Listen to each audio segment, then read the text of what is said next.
णमो अर्हन्ताडं णमो सिद्धाडं णमो आर्याडं णमो वज्झायाडं णमो लोये सव्वसाहुडं मोक्षमार्गस्य नेतारं भेत्तारं कर्म भूभृतां ज्ञातारं विश्वतत्त्वानां वन्दे तद्गुणलब्धये।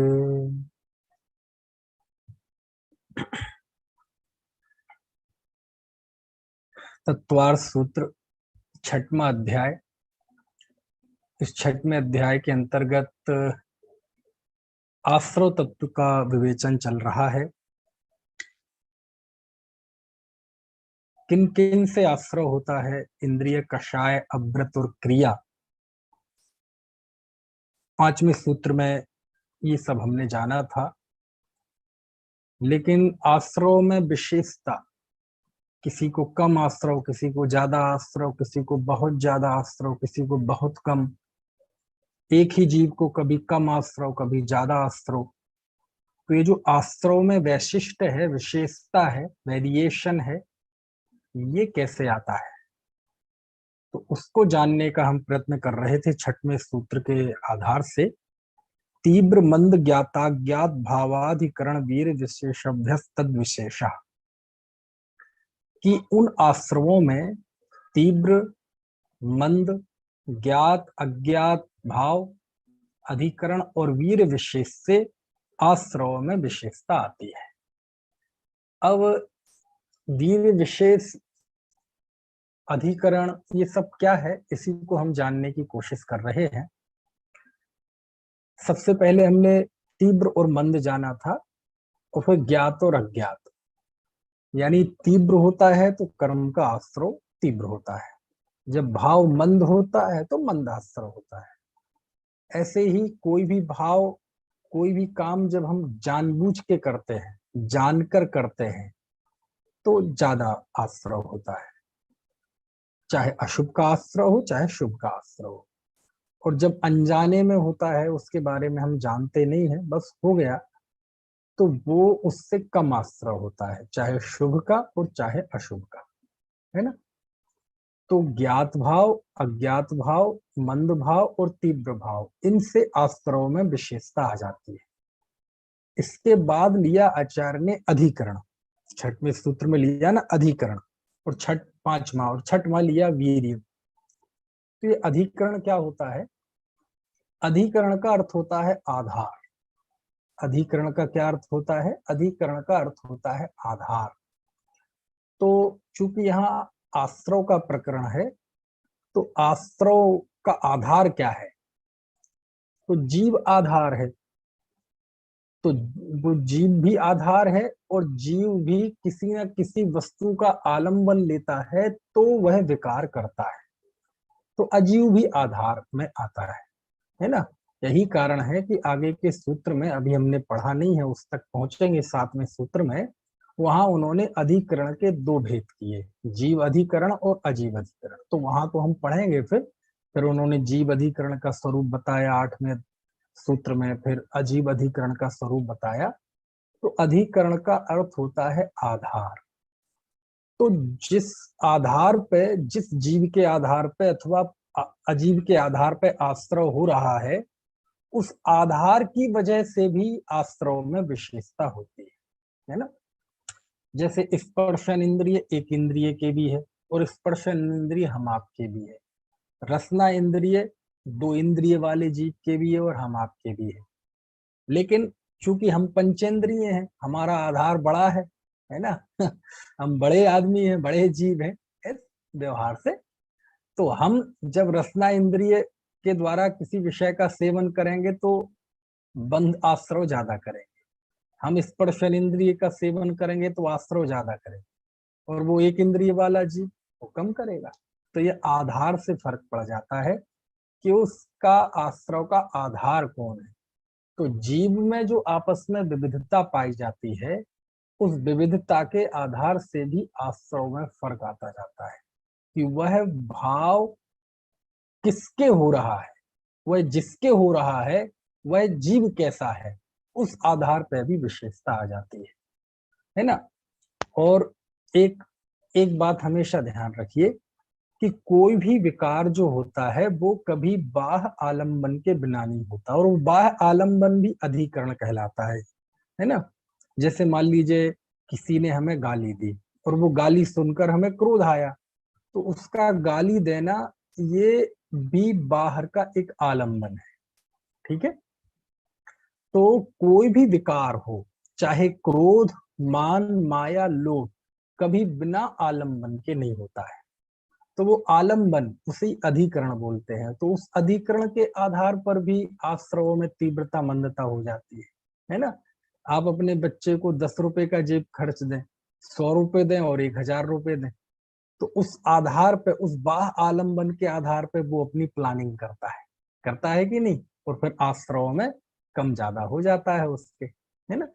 तो क्या आधार है ना। आप किस वस्तु का आलम्बन लेते हैं, उस आधार की वजह से भी आश्रव में विशेषता आ जाती है।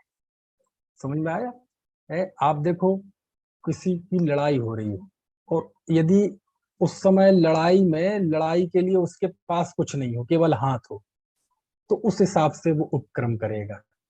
हाथ में यदि डंडा हो तो फिर उस हिसाब से उपक्रम करेगा, थोड़ी सा कॉन्फिडेंस आ जाएगा उसमें। और यदि हाथ में चाकू हो, तलवार हो, तो फिर और कॉन्फिडेंस आ जाएगा।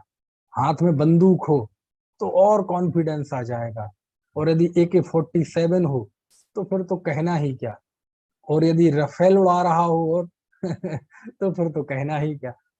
तो आलंबन से भी उसके आश्रवों में फर्क पड़ता है। समझ में आया ना। अरे ज्यादा दूर क्यों जाते हैं आप देखना। अरे आपके पहनावे का फर्क आपके भावों पे पड़ता है।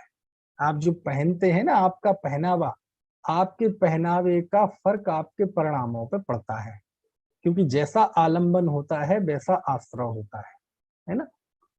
और आप स्वयं देख लीजिए, आपके पहनावे का फर्क आपके कॉन्फिडेंस पे पड़ता है। यदि आप अप टू डेट एकदम नए और बिल्कुल कपड़े पहने हो, एकदम आकर्षक, तो आपका एक अलग कॉन्फिडेंस बनेगा। और यदि आप पुराने कपड़े, घिसे पिटे कपड़े पहने हो जा रहे हो, तो आपके कॉन्फिडेंस पे फर्क पड़ेगा। एक पुलिस वाला जब पुलिस की ड्रेस में होता है तो अलग कॉन्फिडेंस होता है, और सामान्य सिविल ड्रेस में होता है तो अलग कॉन्फिडेंस होता है। समझ में है ना। तो ये सारी चीजें आलम्बन का बहुत बड़ा फर्क पड़ता है।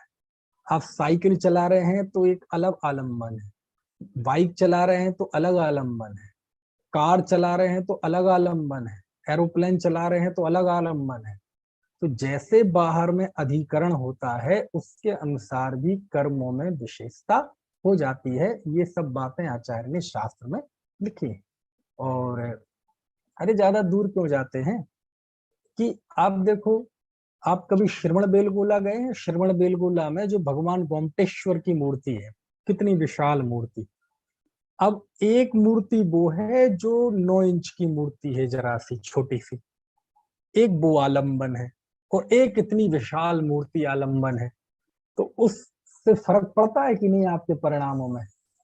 आप जैसा भाव और जैसे आश्चर्यचकित और जैसे मन में, है ना, एक अलग ही अनुभूति गोमटेश्वर भगवान को देखकर होती है, वैसे आपके लोकल में आप जिस मंदिर में रोज जाते हैं उस मूर्ति को देखकर नहीं होगी। क्यों? छोटा आलम्बन, बड़ा आलम्बन। समझ में आया ना कितना फर्क पड़ जाता है। वही बात आप 4 लोगों की, आपकी रोज की सभा में चल रही हो कोई अच्छी बात, और वही बात चल रही हो 10,000 की पंचकल्याणक की सभा में, तो पंचकल्याणक की सभा का एक अलग भाव होगा। और वही बात 4 लोगों में चल रही हो तो एक अलग भाव होगा। ये काय का फर्क होता है।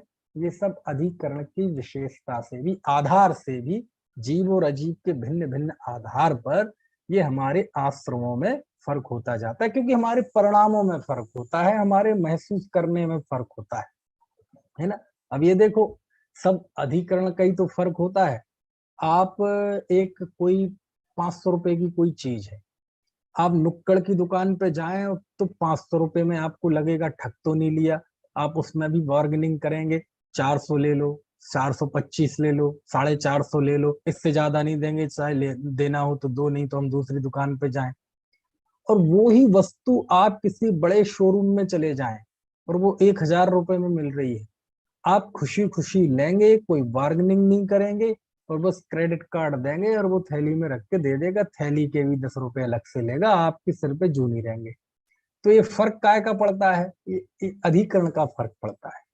तो ये जो विभिन्न प्रकार के आलम्बन बनती है हमारी चीजें, उस, है ना, तो हमारे भाव में भी इस तरह की ऊपर नीचे होता है और उससे हमारे आश्रयों में फर्क होता है ना। तो दोनों ही होते हैं, जीव अधिकरण भी अजीव अधिकरण भी। अब चूंकि इनका विशेष विवेचन आगे के सूत्रों में आया है, इसलिए हम यहाँ इसकी बात नहीं करते हैं। यहाँ चूंकि हम सब प्रायः आध्यात्मिक रुचि वाले जीव हैं, तो यहाँ किसी को ये प्रश्न खड़ा हो सकता है कि भाई साहब, हमने तो सुना है कि पर वस्तु से आश्रयबंध नहीं होता, जीव के परिणामों से आश्रयबंध होता है। हाँ, बिल्कुल सही बात है, इसमें कहीं कोई संदेह नहीं है, ये तो महान सत्य है कि जीव के अपने भावों से बंधन होता है, आश्रय होता है। तो फिर आप तो कह रहे हैं कि बाह्य वस्तु के अधिकरण से, आलम्बन से आश्रय में विशेषता आती है। अरे मैं नहीं कह रहा हूं, पहले तो ये दिमाग से निकाल दीजिए कि मैं कह रहा हूं, मेरा कुछ नहीं है इसमें, ये वस्तु व्यवस्था है, ये जैन दर्शन है, ये सूत्र कह रहे हैं, है ना। तो ऐसा कैसे होता है? तो देखो, ये बात परम सत्य है कि पर वस्तु से आश्रय बंध नहीं होता, लेकिन जब भी विकार होता है जीव का, तो पर वस्तु आलम्बन जरूर होती है। क्या मतलब हुआ? जैसे आपको क्रोध आया, तो क्रोध किसी ना किसी आलम्बन से आता है। अच्छा, आप ऐसा क्रोध कर सकती हैं मीनू जी कि वो किसी पे ना हो, आपसे कहा ऐसा क्रोध करके बताइए जो किसी पे ना हो, बोले नहीं नहीं, किसी ना किसी पे तो क्रोध आएगा, नहीं ऐसा कोई क्रोध करके बताओ जो किसी पे ना हो। अरे क्रोध किसी ना किसी के ऊपर आता है। बहुत, आज मुझे बहुत गुस्सा आ रहा है, नहीं किस पे आ रहा पता नहीं जी, किस पे आ रहा है लेकिन आ रहा है। अरे पता होता है, झूठ बोलते हैं, समझ में है ना। कभी भी क्रोध किसी बाह्य आलम्बन के बिना नहीं होता है। कभी भी क्रोध आएगा तो उसमें कोई ना कोई बाह्य वस्तु आलम्बन होगी, यद्यपि बाह्य वस्तु आपके क्रोध का कर्ता नहीं है, लेकिन आलम्बन होती है। ऐसा कर सकते हैं आप में से कोई ऐसा क्रोध कर सकता है कि जिसका कोई आलम्बन ना हो? कर सकता है? किसी ना किसी पे आएगा क्रोध, है ना। घर का हो, दोस्त हो, यार हो, पति हो, पत्नी हो, बच्चा हो, बेटा हो, बहू हो, सास हो, माँ हो, पिता हो, पड़ोसी हो। अरे यहाँ तक कि चलो, ये तो चेतन पदार्थ है, अचेतन पदार्थ ही क्यों ना हो, है। कई बार लोग गुस्सा उतारने लगते हैं, पता चला मैच हार जाए तो टीवी फोड़ दी, चीजें उठा के फेंक के मारने लगते हैं, है ना। तो कोई ना कोई आपके क्रोध का आलम्बन होता है। एन वक्त पे गाड़ी स्टार्ट नहीं हो रही तो गाड़ी पे गुस्सा आता है कि नहीं। मोबाइल हैंग हो रहा है तो मोबाइल पे गुस्सा आता है, ऐसा लगता है मोबाइल फेंक दे। तो कुछ ना कुछ बाह्य आलम्बन होता है। बिना बाह्य आलम्बन के, बाह्य मत कहो, बिना आलम्बन के किसी को क्रोध की उत्पत्ति नहीं होती। तो क्या बाह्य से होती? नहीं होती, उसके अपने कारण से है, अपने उदय से है, और उसके अपनी बात वो है, अंतरंग कारण, भीतरी कारण। लेकिन कोई ना कोई आलम्बन जरूर होता है। समझ में आ गई बात? अच्छा बताओ, जैसे मान है ना, मान, मान क्या किसी बिना आलम्बन के हो सकता है? नहीं हो सकता। आप देखो, या तो आपको जाति का मद होगा, या कुल का मद होगा, या रूप का मद होगा, या बल का मद होगा, या प्रभुता का मद होगा, या ज्ञान का मद होगा, या रिद्धि का मद होगा, या तप का मद होगा। उस अहंकार का कोई ना कोई आधार होगा, आलम्बन होगा, उसके बिना कोई नहीं हो। कोई ऐसा हो सकता है कि अहंकारी हो, किस चीज का अहंकार पता नहीं जी, का है, नहीं, किसी ना किसी का होता है वो। यदि मान, अहंकार निरालंब हो जाए ना, बिना किसी आलम्बन के, तो फिर वो कषाय नहीं होगी, फिर उससे आस्त्रो नहीं होगा, बल्कि फिर वो धर्म कहलाएगा, फिर वो आत्मा की स्वाभाविक परिणति होगी। क्योंकि जो स्वावलंबन से होती है, जिसमें किसी पर का आलम्बन ना हो, ऐसी परिणति तो धर्म कहलाती है, ऐसी परिणति तो आत्मा का स्वाभाविक परिणति होती है, वो तो धर्ममयी होती है, उससे तो संवर निर्जरा होता है, उससे तो मोक्ष होता है। यदि यह क्रोध मान निरालंबन होने लगे ना बिना किसी आलंबन के, तो ये सिर्फ फिर विभाव भाव नहीं कहलाएंगे, ये फिर दोष नहीं कहलाएगा, फिर ये स्वाभाविक भाव बन जाएंगे। समझ में आए? तो बताओ, आप कोई कर सकते हैं ऐसा अहंकार का भाव करके बताएं जिसका कोई आधार ना हो? नहीं, कोई ना कोई आधार होगा। किसका? या तो आपको ज्ञान ज्ञान का अहंकार होगा, या रूप का अहंकार होगा, मैं कितना सुंदर हूं, या बल का अहंकार होगा, या पिता का अहंकार होगा, या माता का जाति का अहंकार होगा, है ना। पिता का पक्ष ये कुल कहलाता है और माँ का पक्ष ये जाति कहलाता है। समझ में आया ना? या प्रभुत्व का, देखो मेरा दुनिया में क्या यश है, या तप का मद होगा, किसी ना किसी का आधार होगा अहंकार। ऐसे ही दीनता भी होगी तो कोई ना कोई आधार पे होगी। किस बात की दीन, क्यों अपने आप को फ्रस्ट्रेट हो रहे हो? बताओ जी, मेरी इज्जत ही नहीं है। किस बात पे फ्रस्ट्रेट हो रहे हो? पता नहीं जी, आजकल बहुत कड़की चल रही है, पैसे ही नहीं है। तो कोई ना कोई आलम्बन होगा। किस बात पे फ्रस्ट्रेट हो? क्यों अपने आप में हीन अनुभव करते हो? बताओ जी, मैं काले रंग का हूँ, अब बताओ उसकी वजह से, कुरूपता की वजह से हीनता की भावना। तो जो भी विकार होता है उसमें कोई ना कोई आलम्बन होता है। अरे पर का आलम्बन होता है इसलिए विकार होता है। यदि पर का आलम्बन ना हो तो जीव विकार करे ना। जीव विकार रूप, पंडित जयचंद जी छावड़ा ने लिखा है समय सार की 6वीं या 7वीं गाथा के भावार्थ में, अशुद्धता पर द्रव्य के संयोग से आती। ऐसा शुरुआत ही उन्होंने उसके भावार्थ की ऐसे की। और ये बात ज्यादा दूर मत जाएं आप, यदि आपको मौका मिले तो समय सार की 265वीं गाथा खोलना आप। कौन सी गाथा? 265, उसमें ये लिखी है। वहां आचार्य बहुत मजबूती से इस बात को कह रहे हैं, बंध अधिकार की गाथा है, कि पर वस्तु से बंधन नहीं होता, क्रिया से बंधन नहीं होता। जीव राग द्वेष रूप यदि परिणमन करता है तो बंधन होता है। तो वहां फिर उन्होंने लिखा कि ये बात अवश्य है कि जीव के अपने भाव से बंधन होता है, लेकिन उसमें पर वस्तु की प्रतीति जरूर होती है, मतलब आलम्बन जरूर होता है। बिना आलम्बन, पर वस्तु से नहीं होता, लेकिन पर वस्तु के आलम्बन के बिना भी आश्रय बंध नहीं होता। खोलना हो तो 265वीं गाथा आप खोल सकते हैं। शुरुआत ऐसी है, जम पड बत्थु पडुच्च, ऐसी गाथा, थोड़ी मैं भूल रहा हूँ, बहुत अच्छी गाथा है। वहां से मैंने सारी बातें ली और वही बात यहाँ चल रही है, अधिकरण, कि जीव अधिकरण अथवा कोई अजीब अधिकरण, उस वजह से भी आश्रव में विशिष्टता आ जाती है। तो कोई प्रश्न कर सकता है कि अजीब के आधार पर कैसे विशेषता आती है? तो मैं बता रहा हूं ना कि बिना अजीब के, यानी कोई बाह्य आलम्बन के बिना कोई विकार होता ही नहीं है। अच्छा, लालच कर क्रोध हो गया, मान मायाचारी। मायाचारी भी किसी न किसी आधार पे। क्यों कर रहे हो मायाचारी? कुछ ना कुछ होगा। यदि छल कर रहे हो तो कुछ ना कुछ आप चाहते होंगे, तब करते हैं। लोभ क्यों करता है जी? रूप का लोभ, धन का लोभ, कुछ ना कुछ होगा, कुछ ना कुछ। वो चीज आत्मा के लक्ष्य से तो देखो लोभ होता नहीं, आत्मा के लक्ष्य से तो मायाचारी होती नहीं, आत्मा के लक्ष्य से तो क्रोधमान होता नहीं। ये सारे भाव पर लक्ष्य से होते हैं कि नहीं होते हैं? यदि ये पर लक्ष्य के बिना हो जाए तो ये स्वभाव बन जाएंगे, फिर इनका नाश नहीं हो पाएगा कभी। समझ में आ रहा है? अच्छा, इसको मैं ऐसे भी समझाता हूं, थोड़ा आप समझने की कोशिश करें। आप कल्पना करें, एक कठोर कल्पना, एक बिल्कुल कल्पना ही है, कल्प खा ही रहा हूं, कल्पना है कि दुनिया में कोई नहीं है। ऐसी एक कल्पना करें कि दुनिया में कोई नहीं है, केवल आप है, केवल आप है और कोई नहीं है।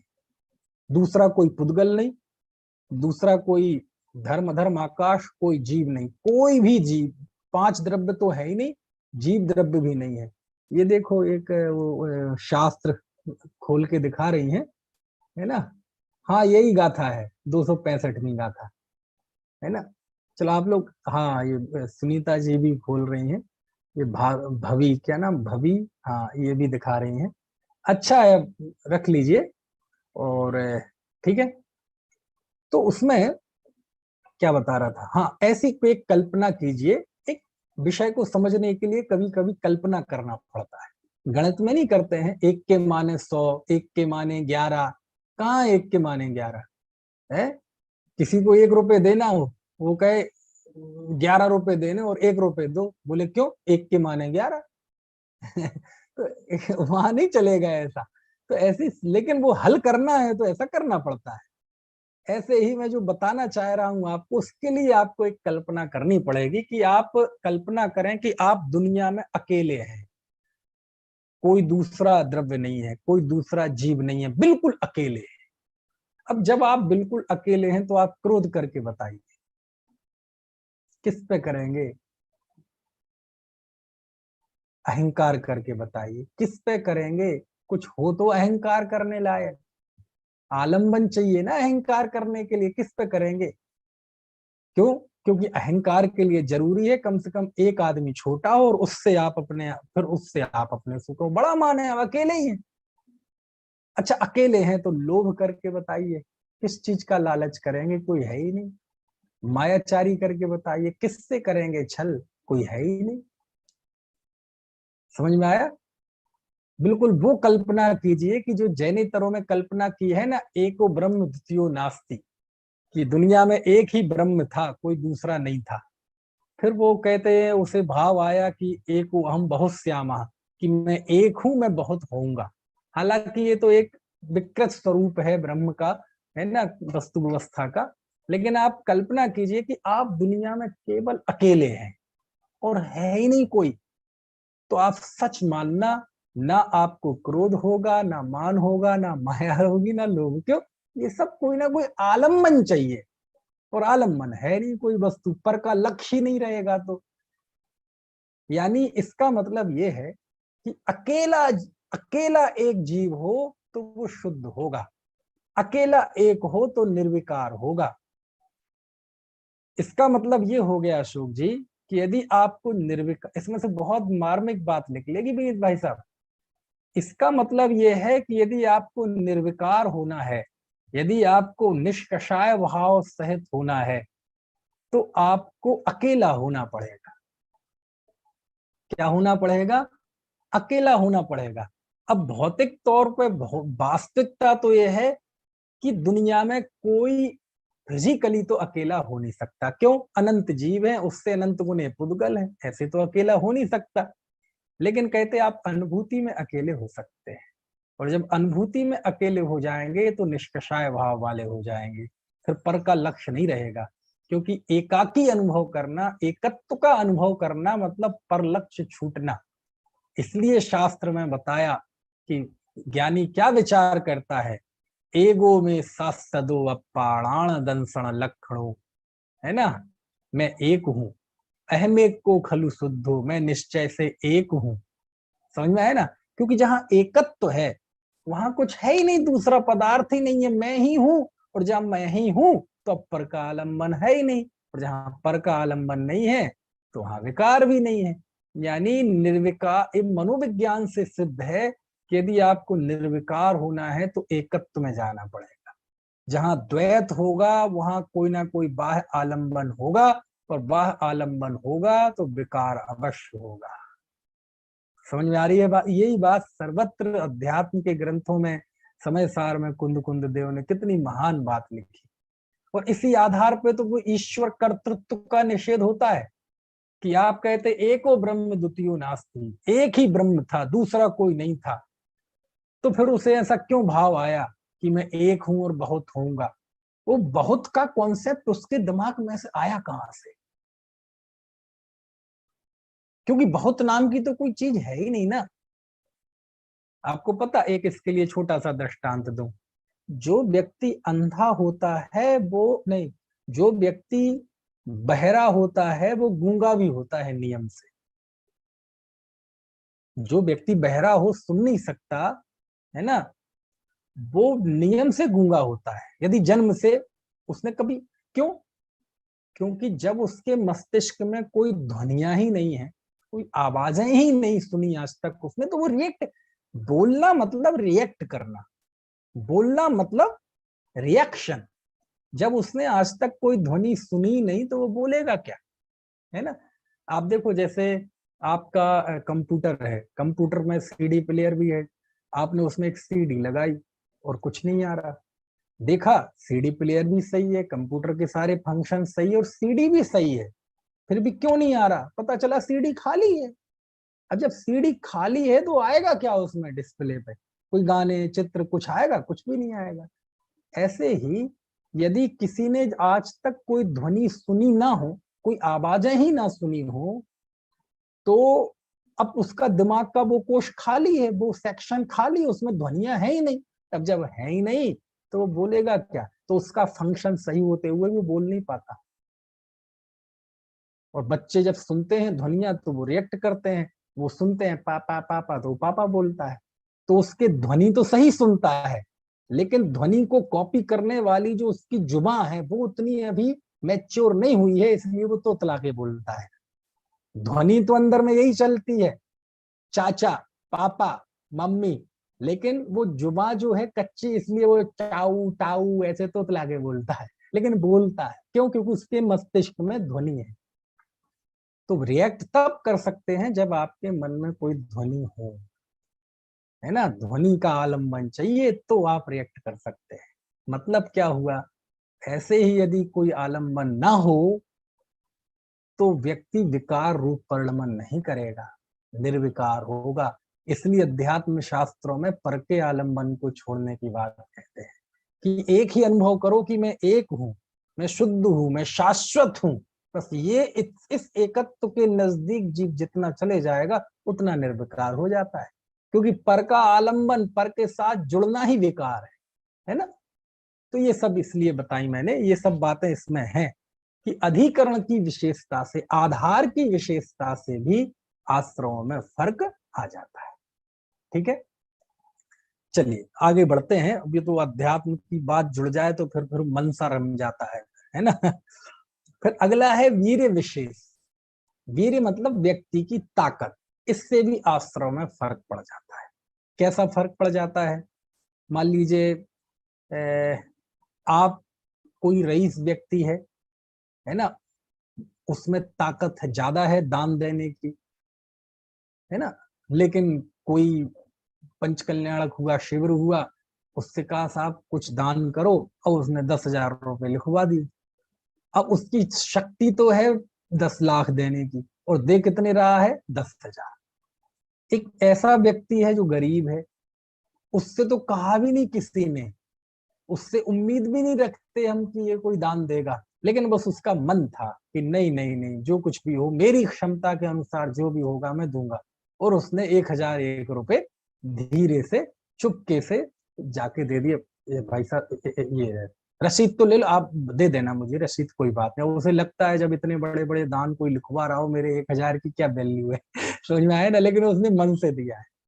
अब देखो, उसके पास शक्ति ज्यादा है देने की, लेकिन उसने 10,000 दिए, तो उसे कर्म का आश्रव कम होगा। इसकी शक्ति कम है लेकिन उसने दिए 1,000 है, अपनी शक्ति से ज्यादा दिए हैं, उसे पुण्य का आश्रव ज्यादा होगा। समझ में आया ना? है? ऐसे ही कोई राजा है, उसकी शक्ति तो इतनी ज्यादा है, उसके पास पावर इतनी ज्यादा है पुण्य के उदय की, कि वो चाहे तो किसी को ज्यादा नुकसान पहुंचा सकता है। वो पड़ोसी को, पड़ोसी मुल्क को मिट्टी में मिला सकता है। कोई व्यक्ति आ जाए तो उसे खड़े खड़े गला कटवा सकता है, मृत्यु दंड दे सकता है, ताकत तो उसमें ज्यादा है। समझ में आया ना? लेकिन फिर भी उसके अंदर दया का परिणाम है, तो माफ कर देता है। तो शक्ति ज्यादा है लेकिन थोड़ा बहुत दंड करके निपटा देता है मामला, है ना? और एक व्यक्ति ऐसा है कि उसके पास शक्ति तो कुछ नहीं है, शक्ति तो कुछ नहीं है, लेकिन वो ऐसा उपक्रम करता है। कई होते हैं ना व्यक्ति बिल्कुल खास तौर से, जब हम लोग बच्चे थे खेलते थे जब ज्यादा, कई ऐसे लड़के होते थे बिल्कुल दुबले पतले, कोई दम नहीं, हाथ अगरबत्ती, पैर मोमबत्ती, जोर से हवा चल जाए तो गिर जाए, कोई एक थप्पड़ मार दे तो चक्कर आ जाए, समझ में आया ना। 10 कदम चलते हांफता है, लेकिन उस वो लड़ने पे ऐसा उतारू रहता है, लड़ने पे ऐसा उतारू, तो दम कुछ है नहीं, तो दम कुछ भी नहीं है, लेकिन ऐसा उतारू रहता है, ऐसा उतारू रहता है कि किसी से भी लड़ने तैयार हो जाता है। तो आप में कितनी शक्ति है उसके हिसाब से आश्रव में फर्क आता है, पुण्य में भी और पाप में, है ना। आप देखो किसी के पास समझ लो अरबपति व्यक्ति है, उसके पास 5 घर हैं, 5 गाड़ियां हैं, नौकर चाकर हैं, फैक्ट्री है, तो वो यदि परिग्रह परिमाण व्रत लेगा तो वो अपने हिसाब से लेगा, और जो बेचारा गरीब है, किराए के मकान में है, वो परिग्रह परिमाण व्रत लेगा तो वो अपने हिसाब से लेगा। अब मान लीजिए कि जिसके पास 5 घर हैं, 5 गाड़ियां हैं, और उसने परिग्रह परिमाण ले लिया कि हम केवल 2 गाड़ी और 2 घर रखेंगे, बस इसके अलावा नहीं रखेंगे कुछ, ठीक है। और एक व्यक्ति जो किराए के मकान में रहता था, उसके पास है नहीं, और उसने नियम ले लिया हम 2 घर से ज्यादा, और साइकिल भी नहीं है, और 2 गाड़ी से ज्यादा नहीं रखेंगे, ठीक है। अब दोनों ने एक सा नियम लिया है परिग्रह परिमाण का, लेकिन एक के विशुद्धि ज्यादा है और एक के विशुद्धि कम है। किसके ज्यादा है और किसके कम है? बोले जिसके शक्ति ज्यादा थी, है ना, लेकिन उसने शक्ति को घटा के, उसके पास तो उपलब्ध थी वो चीजें, उसमें से घटा के उसने 2 मकान 2 कार का नियम लिया, उसे पुण्य का आश्रय ज्यादा होगा। और इसके पास तो थी नहीं, लेकिन फिर भी उसने अपनी कल्पना में कि किसी समय यदि 2 मकान हो गए, 2 गाड़ी हो गई, तो यद्यपि नियम ले लिया, ये प्रशंसनीय है, लेकिन उसकी अपेक्षा ऐसे पुण्य का आश्रय कम होगा। तो शक्ति कितनी है और आप तदनुसार कार्य कितना कर रहे हैं, उसके हिसाब से भी आश्रय में वैविध्य आ जाता है, विविधता आ जाती है। किसी की सहयोग करने की शक्ति बहुत होती है, लेकिन वो करता नहीं है, और किसी के सहयोग करने की शक्ति बहुत कम होती है, लेकिन जब देखो वो सामने खड़ा है किसी साधर्मी की मदद के लिए।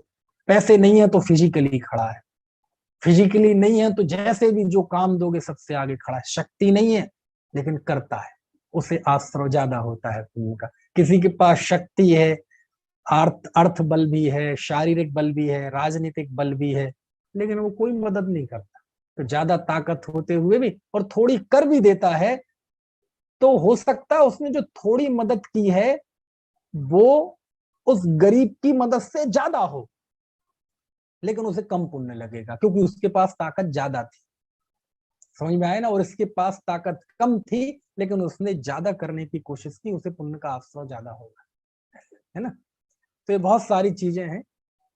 अच्छा, इसके अलावा भी कोई हो सकता है, जैसे 6 कारण लिखे आश्रय में विशेषता, और भी होते हैं क्या इसके कारण? तीव्र मंद ज्ञात अज्ञात अधिकरण और वीर विशेष से आश्रय में विशेषता होती, और भी होते हैं क्या? हाँ, और भी होते हैं। कैसे होते हैं? देश काल की वजह से भी आश्रय में विविधता आ जाती है। कैसे आ जाती है? देखो, आप घर में खाना खा रहे हैं, घर में सो रहे हैं, घर में आप घर के कपड़े पहने हुए हैं, घर में आप उल्टे सीधे लेटे हुए हैं, घर में आप और पाप कार्य कर रहे हैं, तो पाप लगेगा कि नहीं लगेगा? पाप कर्म का आश्रय होगा कि नहीं होगा? कोई संदेह है? पुण्य तो नहीं लगेगा, पाप लगेगा ना। चलो, अच्छा यही कार्य आप मंदिर में कर रहे हो, तो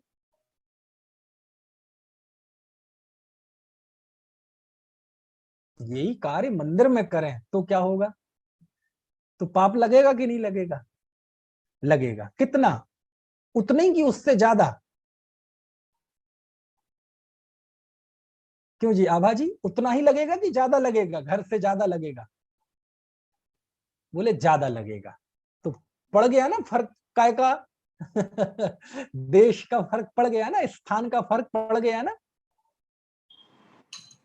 आप जो कार्य घर में कर रहे हैं, रूटीन में कर रहे हैं, आप तीर्थ यात्रा पे जाएं और तीर्थ यात्रा में आप करें, इंद्रियों के भोग कुछ भी खाना, कुछ भी पीना। तो रूटीन में जो पाप लग था वो लग ही रहा था, लेकिन आप तीर्थ भूमि पे जाकर वही पाप करें तो पाप ज्यादा लगेगा कि पाप ज्यादा लगेगा। आप घर में बातचीत कर रहे हैं, कम पाप लगेगा, लेकिन शास्त्र सभा में बैठे हैं, प्रवचन में भगवान शास्त्र के सामने और वहां बातचीत करें तो पाप ज्यादा लगेगा। पाप ज्यादा लगेगा। समझ में आया ना? दुकान पे आप जो कुछ कर रहे हैं, ग्राहक की खुशामद कर रहे हैं, तो वहां पाप कम लगेगा क्योंकि वो स्थान ऐसा है। और वही काम आप धर्म के क्षेत्र में करने लगे तो ज्यादा लगेगा। अरे हमारे यहाँ तो श्लोक भी है ना, अन्य क्षेत्रे कृतम पापम धर्म क्षेत्रे विनश्यति, धर्म क्षेत्रे कृतम पापम। और क्या है निलय जी चौथा पद, वज्रलेपो भविष्यति। समझ में आया ना कि जो अन्य क्षेत्र में किए हुए पाप वो धर्म क्षेत्र में आकर नष्ट हो जाते हैं, और जो धर्म के क्षेत्र में आकर ही पाप का क्या होगा, अब कहाँ जाएगा? इतने पवित्र स्थान पर आकर ही यदि वो पाप करेगा तो फिर आगे तो कोई रास्ता बचा ही नहीं ना। समझ में आया? ऐसे तो ये हो गया देश में फर्क। काल से भी आश्रम में फर्क पड़ता है। कैसे फर्क पड़ता है? क्यों जी, आप दिन में भोजन करते हैं तो पाप लगता है, और वही भोजन उसी स्थान पर बैठकर आप ही, कोई दूसरा नहीं, रात में करे तो काल का फर्क पड़ गया ना। देखो काल से आश्रव का फर्क पड़ गया कि नहीं है? वही स्वाध्याय आप बाकी समय में करते हैं तो सातिशय पुण्य का बंध होता है। शास्त्र में ऐसा लिखा कि सूत्रों का अध्ययन करता है विधि पूर्वक उसे गुण श्रेणी निर्जरा होती है, लेकिन आपका वो सामायिक का काल हो और सामायिक के काल में करे तो कुछ बात समझ में आ रही है कि नहीं? काल से भी फर्क पड़ता है।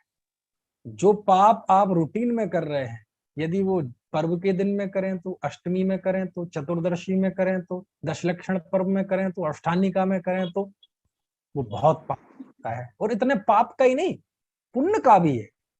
कैसे पुण्य का है? जो जिनेंद्र दर्शन पूजन आप रूटीन में करते हैं तो पुण्य लगता ही है। पर्व के दिनों में जब आप और मन से लगाते हैं तो उसका फल भी विशेष होता है। तो देखो देश का फल फर्क और काल का फर्क ये होता, और होता है ये सब चीजें। आप देखो प्रैक्टिकली जो जिस फसल की बुआई जून के अंत में जुलाई के समय में होती हो, वो फसल की बुआई आप अक्टूबर नवंबर में करें तो कितनी बढ़िया फसल होगी। और जो अक्टूबर नवंबर में जो बुआई होती है वो ये करें जुलाई में तो कितनी बढ़िया फसल होगी? नहीं होगी ना। तो हर चीज का एक ग्रामर है ना, हर चीज का टाइम का तो समय से फर्क पड़ता है। तो ऐसे ही देश काल से भी जीव के आश्रव भाव में फर्क पड़ता है। वही कार्य, वही भाव, वही क्रिया, देखो कितनी गजब बात है। वही क्रिया घर में कर रहा है पाप, और वही क्रिया मंदिर में कर रहा है तो महापाप। वही क्रिया सिद्ध क्षेत्र पे जाके कर रहा है तो और बड़ा पाप, भगवान के सामने बैठ के कर रहा है। समझ में आया ना? आप घर में किसी से झगड़ दें, घर के बाहर पड़ोसी से किसी से झगड़ जाए, पाप है। तो भगवान की मूर्ति के सामने मंदिर के में झगड़ने लगे तो कितना निंदनीय होगा, सोचो आप। और काल का भी देखो क्या फर्क है वही पाप अलग समय में अलग है। ये भोजन के उदाहरण से तो खैर है, ऐसे सब लगा लेना। देश काल जो है वो इतना ज्यादा फर्क डालता है हर एक चीज में, हर एक चीज में। समय और परिस्थिति, कोई क्रिया किसी परिस्थिति में कम फल देगी, विशेष परिस्थिति में ज्यादा फल देगी। समझ में आया ना? तो परिस्थिति भी आश्रव में फर्क डालती है, परिस्थिति के कारण भी आश्रव में वैशिष्ट आता है। अब आप कहेंगे ये बात कहाँ लिखी? ये बात टीकाओं में लिखी। कौन सी टीका में लिखी? तो ये बात जो मैंने बताई, ये देश काल वाली बात, ये श्रुत सागर सूरी की तत्वार्थ वृत्ति टीका में लिखी। कौन सी टीका में लिखी? ये मेरे पास रखा हुआ है शास्त्र, देखो ऐसे इसमें ये तत्वार्थ वृत्ति टीका है, ये इसमें लिखी हुई है। इसमें बहुत सारी बातें, बड़ी अच्छी अच्छी बातें लिखी हैं। जब कई सारी हम टीकाएं देखते हैं तो हर एक टीका की अपनी कोई ना कोई खास बात होती है। यदि एक ही ग्रंथ की 1000 टीकाएं हैं तो हजारों टीकाएं एक सी नहीं होती आपस में, कुछ ना कुछ फर्क होगा। दुनिया में है ना, 2 टीकाएं एक सी नहीं होती, कुछ ना कुछ फर्क होता है, कुछ ना। अब वो आपको देखना आना चाहिए। तो तत्वार्थ वृत्ति में उन्होंने ये बात लिखी, मुझे बड़ी अच्छी लगी, बड़ी अच्छी लगी, है ना, कि आश्रवों में देश काल की वजह से भी फर्क आ जाता है। समझ में आया ना? वो ही कार्य किसी देश में स्थान पर करें तो कम आश्रव, दूसरे स्थान पर करें तो ज्यादा आश्रव, इसलिए फर्क पड़ जाता है। क्यों? आप धर्म जब पर्व के दिन आते हैं तो तीर्थों पे जाने का मन क्यों करता है आपका? क्यों करता है बताइए? करता है ना? तो क्यों करता है? आपका मंदिर जाने का मन क्यों करता है? आखिर मंदिर में स्थान बदला ना। और भाई वही भगवान आपके पड़ोस के मंदिर में है, वही भगवान 1000 किलोमीटर दूर किसी तीर्थ पे, तो तीर्थ पे जाने का मन क्यों करता है? तो ये सब क्षेत्रों पर, और हम तो मेरठ वालों को तो समझना बड़ा आसान है, बहुत आसान है। कैसे मैं बता दूं? आपको पता है? नहीं, हस्तिनापुर तो है ही। मैं दूसरा कारण बताता हूँ। आपने श्रवण कुमार का नाम सुना है? श्रवण कुमार का नाम तो सुना होगा ना। श्रवण कुमार बड़ा मातृ पितृ भक्त था माता पिता का, और उसने कावड़ पे, अंधे थे दोनों, अंधे थे जाने क्या थे, कावड़ मतलब वो एक वो होता है ना, एक तरफ डंडा, एक तरफ सींके पे माता को बिठाए, एक तरफ पिता को, और उन्हें तीर्थ यात्रा पे ले गए। कितना श्रवण कुमार भक्त था। और आपको तो पता ही है, जब वो फादर्स डे आता है, मदर्स डे आता है, तो हमारे जितने दुनिया के फेसबुकिया हैं सब वो श्रवण कुमार बन जाते हैं। और ऐसा लगता है कि वो श्रवण कुमार तो बेकार था, असली तो यही है। है ना? तो हो सकता है घर में पिताजी एक गिलास पानी देने वाला ना हो कोई, लेकिन फेसबुक पे सब ऐसे बन जाते हैं कि आहा, बिल्कुल चौथे काल का जीव है। और वो जो 123 भद्र मिथ्या दृष्टियों का कथन आया है ना शास्त्र में, कि वो अगले जन्म से विदेश क्षेत्र में जन्म लेके मोक्ष जाएंगे, तो बस ये 123 कुछ कम कह दिए हैं तो ज्यादा। और ये सब ये फेसबुक की, तो कहते वो झूठी बात है सब। श्रवण कुमार बहुत महान व्यक्ति था, माता पिता का बड़ा भक्त था। तो सारे काम छोड़ के अंधे माता पिता को कावड़ में लेके वो तीर्थ यात्रा पे करने जा रहा था। एक समय उसे मौका आया, यार मैं पागल हूँ, बेवकूफ हूँ, मैं इनको खामा खा बुढ़े आदमी पता नहीं कब खत्म हो जाए, मैं अपनी जवानी खराब कर रहा हूँ। अपने माता पिता से पैसे मांगने लगा, मैं इतनी दूर से तुम्हें लटका के लाया हूँ, मेरी वो दो, मेहनत आना दो, पैसे दो, पैसे मांगने लगा। अब वो चल कर थोड़ी दूर आगे गया, उसके फिर परिणाम बदल गए, फिर परिणाम अच्छे हो गए। तो प्रश्न पूछा किसी ज्ञानी से, ऐसा क्यों हुआ? बोले वहां तो मेरे परिणाम इतने खराब हो गए थे, आखिर ऐसा क्यों हुआ? बोले तुम्हारी गलती नहीं है। बोले तुम जिस क्षेत्र से निकल रहे थे ना, उस क्षेत्र का ऐसा ही प्रभाव है कि वहां किसी के परिणाम अच्छे हो ही नहीं सकते। भाव वहां सबको ऐसे ही कृतज्ञता के परिणाम होंगे, है ना? और निपुण मालूम वो कौन सा क्षेत्र था? वो मेरठ का ही क्षेत्र था, ये मेरठ खतौली का क्षेत्र। है ना? जहां मैं बैठा हूँ, अशोक जी ये खतौली के हैं, है ना? ये शशि जी ये अपनी संतोष जी ये मेरठ के बैठे हैं, है ये सुनीता जी मेरठ की बैठी है, ये वही एरिया है। अब देखो विचित्रता है, कहने को ये वो एरिया भी है और कहने को ये वो एरिया भी है जिसमें शांतिनाथ, कुंतुनाथ, अरनाथ भगवान के कल्याणक हुए, है ना? तो सब चीजों का अपना एक है। ये तो मैंने कथानक सुनाया, अब कितनी सच्चाई है कितनी झूठी है वो अलग बात है, लेकिन एक तो मैंने ऐसी बात बताई, है ना? हम निर्माण भूमियों की पूजा करते हैं, करते कि नहीं? अच्छा, नंदीश्वर दीप ही क्यों जाते हैं देव लोग पूजा करने? अपने पास में सब देव, जितने भी देव हैं ना, सब देवों का अपने वो विमान में मंदिर होता है। सारे भवन वासियों का अपने भवन में अकृत्रिम जिन चैत्यालय होता है, अकृत्रिम। वहां नहीं करते, वहां क्यों जाते हैं नंदीश्वर दीप? बस जाते हैं जी, बस वहां का अपना एक अलग भाव, अतिशय है। अतिशय मतलब की इमेज थोड़ी बेकार हो गई है अपने यहाँ। वहां का अपना एक महत्व है क्षेत्र काल का। नंदी उसी उन्हीं दिनों में क्यों जाते हैं, बाकी और कौन दिनों में क्यों नहीं जाते, और नंदीश्वरी क्यों जाते हैं, तो देखो क्षेत्र का और काल का फर्क आ गया ना। तो ये सारी चीजें शास्त्रों में लिखी हुई हैं। तो ये बात सृष्ट सागर जी ने लिखी तो मुझे बड़ी अच्छी लगी, है ना। तो ये बात हो गई, ठीक है। तो इन सब कारणों से आश्रमों में विशेषता आती है, क्षेत्र देश काल से, यानी क्षेत्र से और समय से भी जीव के आश्रव भाव में विशेषता आती है ना। मतलब वो क्षेत्र वगैरह आलम्बन बनता है, मूल कारण तो जीव के अपने भाव हैं, लेकिन उन भावों को जब हम सब व्यापक उस पर देखते हैं तो ये सब सहज निमित्त नैमित्तिक संयोग आदि की दृष्टि से ये सारे कथन चलते हैं, ठीक है। चलिए, तो समय हो गया है कि छठवां सूत्र पूरा हुआ। अब कल हम आगे सातवां आठवां सूत्र पढ़ेंगे।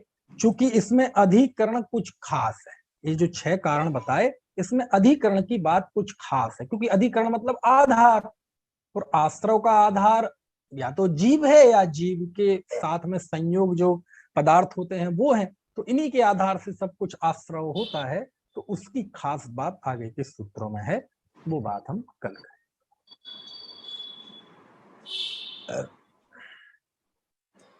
किसी का कोई प्रश्न है? यदि प्रश्न है तो पूछ सकते हैं। अच्छा, निपुण जी पूछ रहे हैं, हाँ बताइए।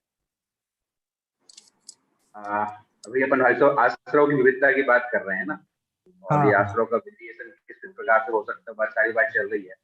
अब समटाइम्स अपन ऐसे देखते हैं ना, कहीं कोई घटना घटी और एक साथ कई लोगों का जीवन चला जाता है ना। कोई प्राकृतिक आपदा भी होती है या कुछ एक्सीडेंट होते हैं, उनमें हम और आप सामान्य से ये कथन करते हैं ना कि सब सबने एक साथ कर्म बांधा था। तो उसमें भी निश्चित रूप से तो बहुत स्थूल कथन कहलाया। फिर उनके आश्रम में विविधता कई प्रकार की होगी। ये और बात है कि जीवन छूटने का या देह छूटने का संयोग एक ही बना। देखो, आश्रव मतलब कर्म का आना। आपने जो उदाहरण दिया है वो कर्म के आने का नहीं दिया है, वो उदाहरण दिया है या तो कर्म के उदय का, सबके एक साथ ऐसा पाप का उदय आया, या कि फिर सबकी एक साथ मृत्यु हो गई तो आयु कर्म के क्षय का। लेकिन आश्रमों में भी ऐसा हो सकता है कि कई बार एक ही परिस्थिति हो और एक ही क्षेत्र काल हो और प्रायः जीवों के भाव भी प्रायः प्रायः समान, तो वो समान आश्रव कर सकते हैं। एग्जैक्ट समान ना हो क्योंकि असंख्यात लोक प्रमाण होते हैं, लेकिन फिर भी नजदीक नजदीक एक से कर ले में तो होता है ऐसा, कोई दिक्कत नहीं। आप देखो ना, अब जैसे वो हम जो सब हाँ बताइए, वो जो क्या उदय कह में रहे हैं। आया है, जिनका उदय में आया है वो कर्म, तो निश्चित रूप से उन्होंने एक जैसे भाव किए होंगे, संभवतः कुछ थोड़ा हाँ बहुत हाँ हाँ, डिफरेंस। किए किए किए हैं, और बीच में उठा पटक भी हो सकती है, क्योंकि प्रायः जिस तरह से जीव कर्म बांधता है हु बहू वैसे के वैसे तो बहुत रेयर उदय में आते हैं। कोई निधत्ती निकाचित हो तो बात अलग है, नहीं तो उसमें होते जाते हैं। और होता ही है ना, देखो एक आदमी को फांसी होती है, पुरुषार्थ सिद्धि उपाय में लिखी है बात अमृतचंद स्वामी ने, अद्भुत ग्रंथ है वो। मुझे तो समझ में नहीं आता मैं किन किन ग्रंथों का उल्लेख करूं, सब इतने गजब गजब के हैं उसमें। कि मान लीजिए, अपनी तरफ से उदाहरण दूं, मान लीजिए एक उसको ओसामा बिन लादेन को मारा, किसने? अमेरिका के सैनिकों ने मार दिया, ठीक है, एक को मारा ना, अथवा सद्दाम हुसैन को फांसी चढ़ा दी, है ना, एक को मारा ना। तो अब देखो कितने लोगों के रिएक्शन होते हैं। अब हिंदुस्तान वाले बेचारे कर तो कुछ सकते नहीं, हल्ला ही हल्ला कर सकते हैं सब कुछ। तो क्या, अच्छा मारा, करोड़ों लोगों ने किया, अच्छा हुआ, ऐसों के साथ ऐसा ही होना चाहिए था, है ना। तो देखो, अब एक से आश्रव कर कुछ नहीं पा रहे, शक्ति नहीं है, शक्ति तो उनमें थी, है ना। हो सकता है उन सैनिकों ने जो किया उन्हें पाप ना लगा हो ज्यादा, क्यों? क्योंकि वो तो ड्यूटी पूरी कर रहे थे। लेकिन हम वहां गए नहीं, हमने उसे देखा नहीं, छुआ नहीं, लेकिन अच्छा हुआ, ऐसों के साथ ऐसा ही होना चाहिए था। ऐसे कर करके हम एक साथ पाप बांधते हैं, करोड़ों लोग एक साथ पाप बांधते हैं उसकी अनुमोदना का। क्योंकि ज्यादातर जो बड़े बड़े पाप बांधते हैं ना, हम कार्यों, अपने किए हुए कार्यों से नहीं बांधते, अनुमोदना से बांधते हैं। और हम जैनी लोग तो वैसे ही बड़े सीधे साधे शुद्ध सात्विक हमारे हाथों में इतनी ताकत नहीं है कि हम बहुत बड़े बड़े पाप कर सकें। हम सारे पाप अनुमोदना से करते हैं, समर्थन करके करते हैं। समझ में आया ना? वो साली सिक्त का उदाहरण दिया है ना, तंदुल मक्ष का। उसने एक आध जीव को खाया था क्या? 7 में नरक में गया। और उसका उदाहरण ऐसे कोई किस्से कहानियों में नहीं है, मालूम निपुण, वो उदाहरण कुंद आचार्य ने दिया है, भाव पाहुड़ में दिया है। भावों, उन्होंने ये बात बताने के लिए, भावो ही पढ़म लिंगम लदब्य लिंगम जान परमठम, भाव लिंग ही प्रधान लिंग है, द्रव्य लिंग नहीं। तो भाव विशुद्धि की महिमा बताने के लिए आचार्य ने बताया कि भाव की कीमत क्या होती है। तो उन्होंने वहां साली सिक्त का उदाहरण दिया, मतलब वही तंदुल मक्ष जिसे हम कहते, कुंद आचार्य ने मूल गाथा में उदाहरण दिया है ना। तो हो सकता है जैसा निपुण कह रहे हैं वैसा हो सकता है। और किसी का कोई प्रश्न हो?